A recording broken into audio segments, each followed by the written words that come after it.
Сәлеметсіздер ме, құрметті әріптестер. Бүгін біз сіздермен testmus.com онлайн платформасымен танысатын боламыз. Бұл онлайн платформада әртүрлі шаблондар бар. Сол шаблондарды пайдалана отырып, сіз сабағыңызға әртүрлі тапсырмаларды қоя аласыз. Енді тестті құру батырмасын басамыз. Осы жерде өзіңіз қалаған тақырыпты қоя аласыз. Мысалға, ол тақырып болсын, сыныпқа байланысты болсын, пәнге байланысты болсын, және де міндетті түрде пароль қоюымыз керек. Бұл парольді сіздер оңай қылып алу керексіздер, себебі оқушыға тапсырманы ұсынғаннан кейін оқушы осы пароль арқылы кіріп сіздің тапсырмаңызды орындайтын болады. Және де тестті құру батырмасын басамыз. Тестті құру батырмасын басқаннан кейін сіздерде осындай жұмыс аймағы ашылады. Мінекей, бұл жерде вопросы батырмасын басамыз, яғни сұрақтарды ашқаннан кейін әртүрлі шаблондар пайда болады сіздерде. Бұл жерде тест арқылы, яғни көп таңдауы бар тест, ақиқат немесе жалған, сәйкестендіру тесті, және шығарма жазуға болады. Краткий ответ дегеніміз, ол сұрақ қоясыз, сол сұраққа оқушы жазбаша жауабын береді. Яғни осындай шаблондардың түрлері бар. Енді осы жерден әртүрлі шаблонды таңдап, біз сіздермен тапсырма құрастырып үйренейік. Ең бірінші көп таңдау, яғни тест тапсырмасын құрастырамыз. Бұл жерде өзіңіздің компьютеріңізде сақталып тұрған тесттерді енгізсеңіз болады. Немесе осылай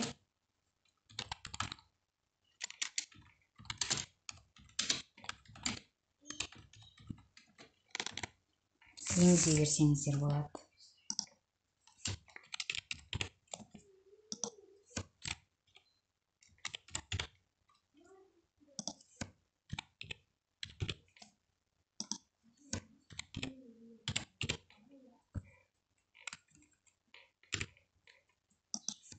Яғни бұл жерде сіздер дұрыс жауапты міндетті түрде дөңгелектің ішін бояп кетесіздер. Және де бұл платформаның ерекшелігі, сіздер бағалауды қоя аласыздар оқушыға. Мысалға, осы сұрақты жауап бергенде оқушы қанша балл алады? Мысалға 5 деп, мына жерден жоғарғы жағында көрсетілген бағалауды өзгерте аласыздар өзіңіздің тапсырмаңызға қарай. Енді сақтау батырмасын басамыз. Енді ақиқат немесе жалған шаблонын жасап көрейік. Бұл жерде тағы да сұрақ жазамыз.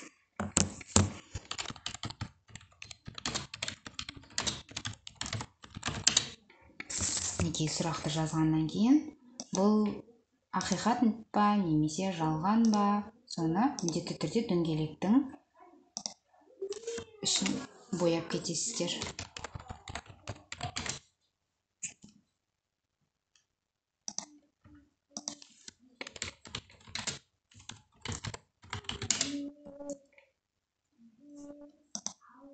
Мінекей, дәл осылай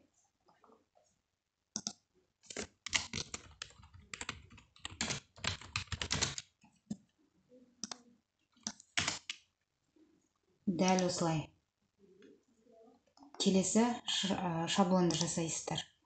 Ол мысалға сәйкестендіруді алып көрейік. Өзіңіздің тапсырмаңызды жазып шығасыз.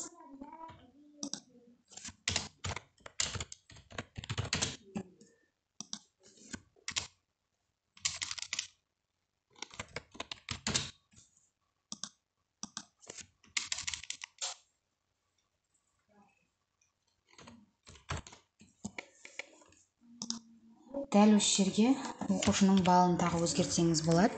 Енді сәйкестендіру тесті бірге сәйкес болу үшін міндетті түрде санын қойып шығасыздар қасына. Сол кезде бізде сайт автоматты түрде дұрыс жауабын көрсетіп беретін болады. Бұны да сақтаймыз. Келесі, мысалға, бір сұрақ құрастырып көрейік. Мысалға,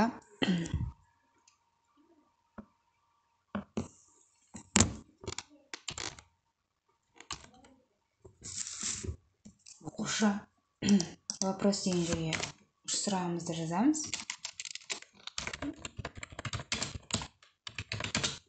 Мысалы, мен роботтар туралы деп алдым.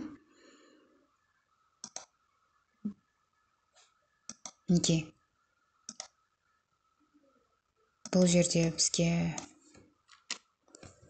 оқушы жазбаша түрде жауап беретін болады. Енді осы тапсырманы сақтап, публиковать оқушыға ұсыну үшін публиковать батырмасын басамыз, яғни жариялау. Осы жерде бізде сілтеме ашылады. Осы сілтемені оқушыға бересіздер. Мінекей мен сілтемені ашып көрейін. Мінекей оқушы осы жерге атын енгізеді. Старт батырмасын басамыз. Мінекей мына жерге оқушы қысқаша мәтін жазу керек. Осылай тапсырмалар шығады. Тестті орындайды. Мінекей сәйкестендіру тестін 1, 2, 3, 4 деп белгілеп шығады. Және жіберу, тапсырманы орындағанын жіберу. Мінекей бұл платформаның ерекшелігі, тапсырманы оқушының орындағанын сіз бірден біліп отырасыз. Яғни бағалауға өте тиімді. Яғни қайталап орындау үшін осыны басып, оқушы егер дұрыс тапсырманы орындай алмай жатса, қайталап орындауға мүмкіндік берсеңіз болады. Енді мен мына жақтан өзіме оқушының қанша пайыз орындағаны, кімнің орындағаны, мінекей қанша уақытта орындады, қай тапсырма дұрыс, қай тапсырмадан қате жіберді, соның барлығын көріп отыра аламын. Осы платформаны пайдаланып, сабағыңызды қызықты әрі тартысты өткізіңіздер. Бұл бір жағынан оқушыны тапсырманы орындауына ынталандырады және бағалау, саралау тапсырмасы ретінде қарастырсақ болады.